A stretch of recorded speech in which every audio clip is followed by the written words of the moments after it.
But one of the important things around Right Livelihood is to have a lively mentor. To have a lively mentor who has a similar livelihood as the one that you would like to have.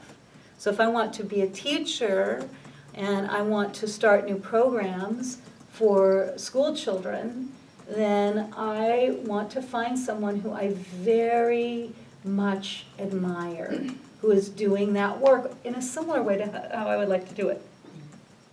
Okay? If I'm a doctor and I want to, provide these positive, far-reaching changes by creating a certain collective, then what I would do is I would find a doctor who is doing something similar and who has self-esteem and self-worth and is doing good leadership work, right? So we want to be able to find people who can mentor us in our livelihood, but they better be fucking happy and they better have their lives together. Do you know what I'm saying? Like they need to have good relationships and they need to be able to take care of themselves and they need to, have some balance and a safe home. I don't want a mentor whose life is a shit show. They're not doing their work. They're not living their medicine. I mean, everybody goes through transition and change. I'm not saying, you know what I'm saying? But what is essential is that, you're choosing wisely, that you're discerning wisely. People who have that sense of balance and whose livelihood has some kind of a match for yours. So right use of power. Right use of power means that I am in service to what is serving me. Okay? So I don't like to use the word selfish, and I don't like to really use the statement self-centered, but I do like to say I am centered in myself. I am centered in myself. And so what I mean by that is that I have empowered myself to have everything that I need to do the work at hand. Okay? I've empowered myself to have everything that I need in order to do the work at hand. So I had the blessing of having a meal today before I came. I had miso soup and a kale Caesar, and it was delicious. And I had a little heater, and I had my little roof over my head, and I had a good night's rest last night and some interesting dreams, and that empowered me to get my ass here. Okay, without those things, I'm not going to be very effective, right? So you also need to be willing to receive the blessings of your livelihood. Okay? Now it's interesting, some of us can make shit out of the blessings. Right? We can just make the most wonderful thing into something terrible. It's like, I hear you got that new job and that's so exciting. I know, but I don't know about this new boss, and I don't know about the, and I don't know, it seems like the insurance is a little too much. I heard that your kid won that. Oh, yeah, but now this other kid doesn't like him anymore. And, it's just like we can just make shit, out of everything, And so it's really important that we back ourselves up and are able to see, and also to not Pollyanna everything either. Everything is just so fabulous. And, life is made up of joy and pain and suffering and, pleasure, right? But it's not all one or all the other. It's both. We have to have both. We need both. Okay? And so what's important is that we're not going to, everything is shit, or everything is just amazing and wonderful and fantastic, right? Everything is. Everything is, right?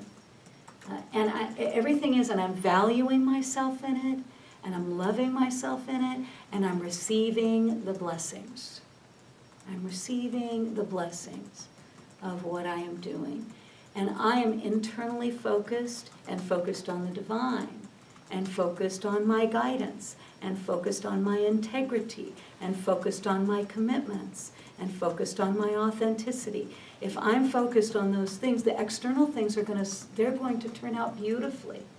We'll still have our challenges, we'll still have our conversations we don't necessarily want to have, but we're going to have thousands and thousands of blessings with few challenges. Few challenges. Few challenges, just a few, right? But that's really up to us. Okay? So I would like to have you go on an experience. This is going to be an experience around your right livelihood, and it's really about receiving and giving. Okay? So in what ways am I unwilling to receive my right livelihood, or my right use of power, or my right use of love? In what ways am I unwilling to give my right livelihood, or my love, or my encouragement and empowerment to another person, okay, or situation or circumstance, right? So it's about receiving, because in order to have a livelihood, we need to be willing to receive fair and equitable exchange. Fair and equitable exchange. Fair and equitable exchange. And it's important that we do not devalue our gifts or our experience or our life's work. Okay? One of my mentors told me that many, many years ago, she said, people can't come if you charge too much, and people can't come if you charge too little. All right? Sharon Reed, one of my mentors, Sharon Reed. People can't come if you charge too little, and people can't come if you charge too much. And so the key is, where do I go for what to charge? Where do I go for fair and equitable exchange? I go to my guidance. I go to my guidance system, and my guidance system tells me and lets me know. Okay? There are many things that give us happiness and fulfillment. Now, even if something is difficult, it still gives us, at the end of the day, if we love it and if it's right placement, it will still give us fulfillment and happiness. But it's really about right placement. And have I placed myself well? Okay, am I in the right place? Full-heartedness is about right placement. If I'm half-hearted, it means I'm not in the right place. Okay?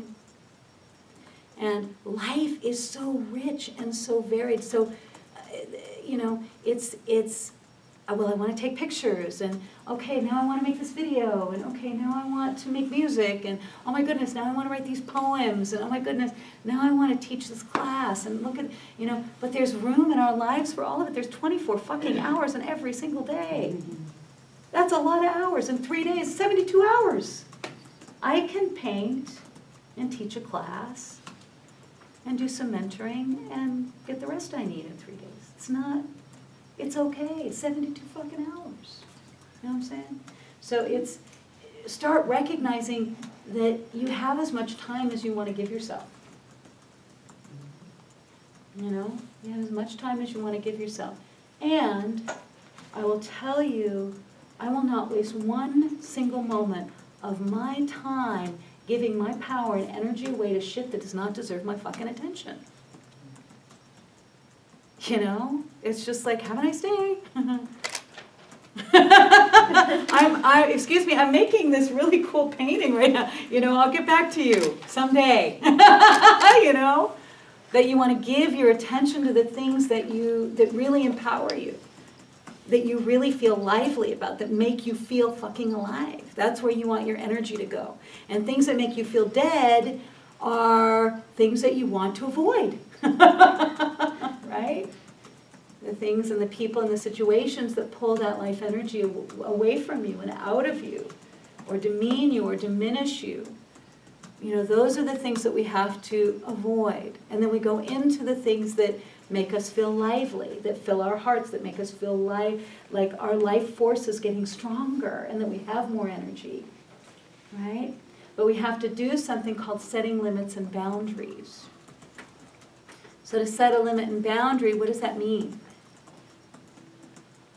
Some of us are like, that is my boundary.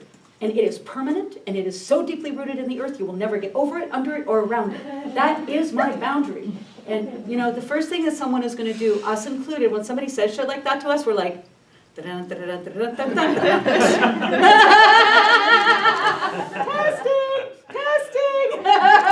First thing we're going to do is test that shit. Okay? And if we set a boundary like that, the first thing that's going to happen is we will be tested, right? Okay, and so the key is just to simply say, this is where I'm at today, and to not make someone else responsible for whether or not you do it, or how you're going to feel about it, or what you're going to do about it. I'm responsible to hold my own circumference. I'm responsible to keep my own boundary. No one else is responsible to keep your boundary. No one else is responsible to keep us safe, and no one else is responsible for our livelihood. Okay? We are responsible for that, and we can respond with ability by having some clear limits and boundaries that mean, I love how Angela said it in her book, The Fourfold Way. Yes means yes, and no means no.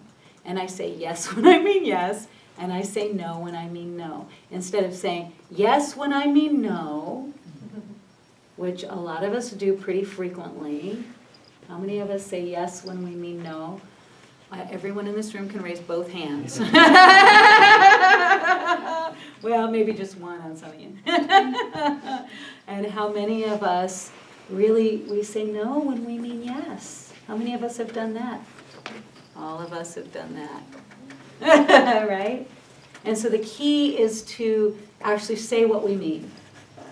To say yes when we mean yes, and to say no when we mean no, and to not go back and forth with it, and to not pretend like, oh, I really want to do this thing that I don't want to do, but to have an honest conversation with the people around us so that we can have intimacy with the people around us, so that we can feel love coming to us, so we can receive that love. Okay? So in my work, even when I'm alone, I feel love coming into me. So when I'm writing, I feel love coming into me. Okay? When I'm alone and I'm painting, I feel love coming into me. And I feel myself giving love and appreciation back to the earth. When I make the jewelry, I thank the stones. I thank the little metals that I'm working with. And I feel their love coming into me. And I feel love going back to the earth through these incredible little beings that are a part of something so great. And so there's this reciprocity with the earth, which is the source of all of our liveliness and the source of all of our livelihood. So can I receive the love that's coming back to me? And where is my focus? And can I give love to what I'm doing? Can I risk giving love to what I'm doing? It's a big risk. Some people are going to think what you're doing is great, and no matter how good and pure your heart, there are some people who are going to think that what you're doing is shit. And that's just that's them. That's not you. And it's the same whether what they think you're doing is great or whether what they think you're doing is, should go in the garbage bin. It's none of your concern because you're in love. You're busy. Right? Because everyone gets to have this opinion about everyone else, when really what you're doing is no one else's business but you and the divine and whatever commitment you have to the people you're serving or to what it is that you want to be creating. And so what is important is that you keep loving, because livelihood is really about loving. Okay? So I'd like you to simply hold in your heart anything that is in the way of your right livelihood. Anything that is preventing you from feeling empowered or lively in your work, empowered in love with your work. Okay? Anything that needs to be released around that. And if there's anything in the way of you receiving your right livelihood or liveliness or energy or love,